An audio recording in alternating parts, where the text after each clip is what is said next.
दिलदार पाकिस्तान में शहजादी का प्यार भरा आदाब। पिछली पॉडकास्ट में हमने आप सबके साथ बुशरा रहमान के साथ गुजारे हुए कुछ घंटों की यादें शेयर की थी।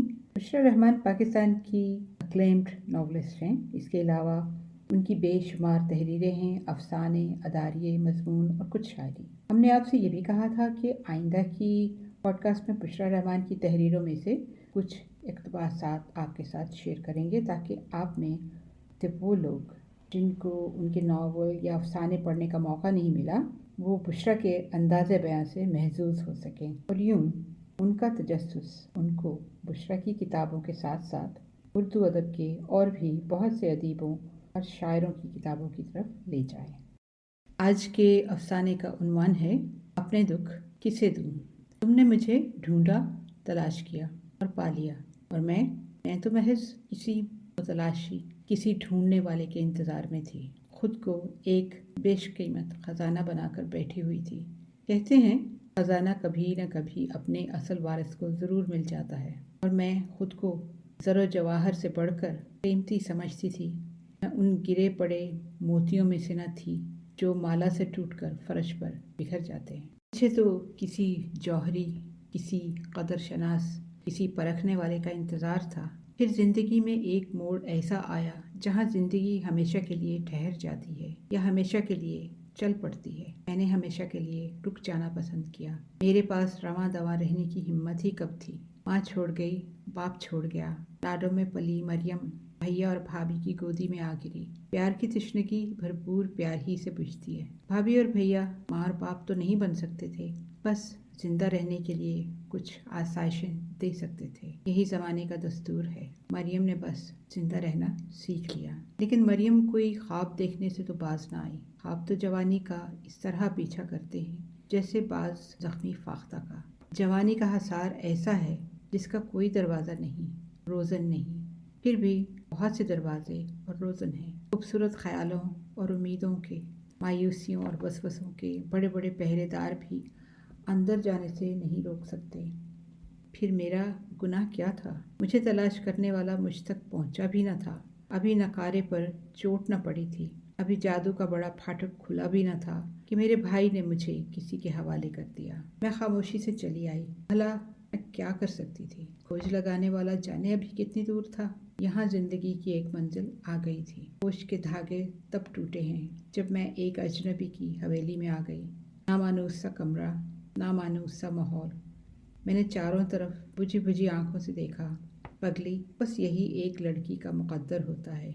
एक घर, एक अजनबी सा शौहर, चंद जेवरात, खूबसूरत मलबूसात, और इन्हीं चीज़ों के ख्वाब लड़कियां देखती हैं और इन्हीं पर अपनी जिंदगियां सज देती हैं, और ये सब कुछ पाकर जिंदगी की तकमील कर लेती हैं। अभी कोई अजनबी धीरे धीरे कदम धरता अंदर आएगा और मेरा दिल धड़क उठेगा। फिर दिल की ये धड़कन एक रसीला गीत बन जाएगी और कई खूबसूरत तस्वर एक आन में ज़िंदगी बन जाएंगे। लो, वो कदमों की चाप करीब आ गई। दिल क्यों नहीं धड़का? सर से पैर तक बिजलियाँ क्यों नहीं गूंदी? कई तस्वर एक साथ जहन में हलचल क्यों नहीं मचा रहे हैं? या अल्लाह, ये ठंडी ठंडी बर्फ़ एहसासात पर क्यों गिर रही है? सभी लड़कियों की ऐसे ही तो शादी होती है। क्या सभी लड़कियां ऐसा ही महसूस करती हैं? आपको मेरा घर पसंद आया? ओह, वो तो मेरे करीब ही आकर बैठ गए थे। मुझे खबर क्यों हुई? आग के शोलों ने मेरे तन में चिंगारियां क्यों न भर दी? और ये तो घर के मुतालिक पूछ रहे हैं। इनके घर पर मेरा कोई हक नहीं, इसीलिए तो उन्होंने मेरा घर कहा है। आपको कपड़े और जेवर पसंद आए? एक और आवाज़ आई। हाँ, मेरे तन पर कपड़े और जेवर भी तो हैं। कुछ कपड़े और जेवर संदूकों में भी भरे हैं। फिर क्या कहूँ? इन बातों का जवाब देना ज़रूरी है। डायमंड का ये सेट मैं बड़ी दूर से लाया था। ओह, मैं तो गले में हीरो का सेट पहने हुए हूँ। इस कीमती तोहफे के लिए मुझे शुक्रिया अदा करना चाहिए। हर लड़की के नसीब में डायमंड का सेट नहीं होता। या अल्लाह, हलक से आवाज़ ही नहीं निकल रही है। ये जज्बात कैसे शल हुए जाते हैं। आपने तो कोई जवाब नहीं दिया। उन्होंने फिर ठहर कर कहा, अच्छा, उठकर कपड़े बदल लीजिए और तमाम जेवरात इस अलमारी में मुकफ़ल करके चाबी मुझे दे दीजिए ताकि कोई ख़तरा न रहे। जी, मैं गिरते गिरते बची। सुहाग रात की कीमत ये चंद जेवरात ही थे।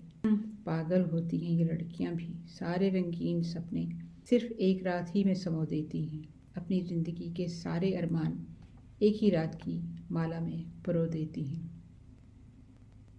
मैंने जेवरात मुकफ़ल कर दिए, कपड़े बदल कर चली आई। मायूस होने की क्या बात है, एहतियातन ऐसा कह गए होंगे, वरना सखियां तो कह रही थीं कि इतनी खुशकिस्मत है, तेरी शादी शहर के बहुत बड़े रईस से हो रही है, उसकी इतनी बड़ी हवेली है जिसमें तन्हा रहना है और तू राज करेगी। तेरा बड़ी उम्र का है, बड़ी उम्र के शौहर कमसिन बीवियों को बड़े लाड प्यार से रखते हैं। हाय री कमसिन बीवियों, लाड प्यार का मतलब ही तुम्हारी समझ में नहीं आता। मेरी आंखों में नींद मचलने लगी। वो मेरे पीछे आकर खड़े हुए। जरा सी देर को मेरे चेहरे पर गर्म सी लहर दौड़ गई।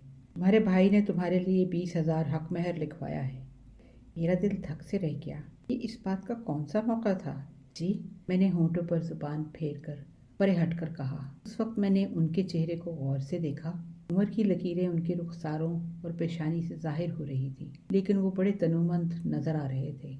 मेरा मतलब है मैं अभी अदा कर दूं, क्योंकि इस वक्त मेरे पास रुपए मौजूद हैं। क्यों क्यों? मेरे अंदर तूफान खड़ा हुआ। तुम्हें छूने से पहले पहले मैं तुम्हारा हक महर अदा कर देना चाहता हूँ। 20,000 रुपये किसी के कंवारे लजाए अरमानों और अनमोल दोशीज़गी की कीमत नहीं हो सकते। जब बेमोल ही होना है तो ज़्यादा कीमत कैसी और कम कैसी? जी, मुझे रुपए की ज़रूरत नहीं, आप अपने पास ही रखें। मगर आपके भाई ने? हाँ, भाई बंद दूर अंदेशी का सहारा लेकर बहनों के सुख का कोई न कोई तरीका सोच ही लेते हैं। क्या आपको ऐसी रस्में पसंद नहीं? बिल्कुल नहीं। क्या आप महर की रकम लेना पसंद नहीं करेंगी? जी नहीं। अच्छा, आप मुझे एक कागज़ पर लिख दें कि मैंने हक महर माफ़ किया। जी जी। कई सुनी सुनाई कहानियाँ मेरे जहन में गूंजने लगीं और मेरे हाथ उस कागज़ की तरफ बढ़ने लगे और मेरे होंठों पर सोगवार तबस्सुम बिखर गया। आज की रीडिंग यहाँ पर रोकते हैं। ये थी एक छोटी सी झलक बुशरा रहमान के अफसाने की, उन्वान था जिसका अपने दुख किसको दूँ।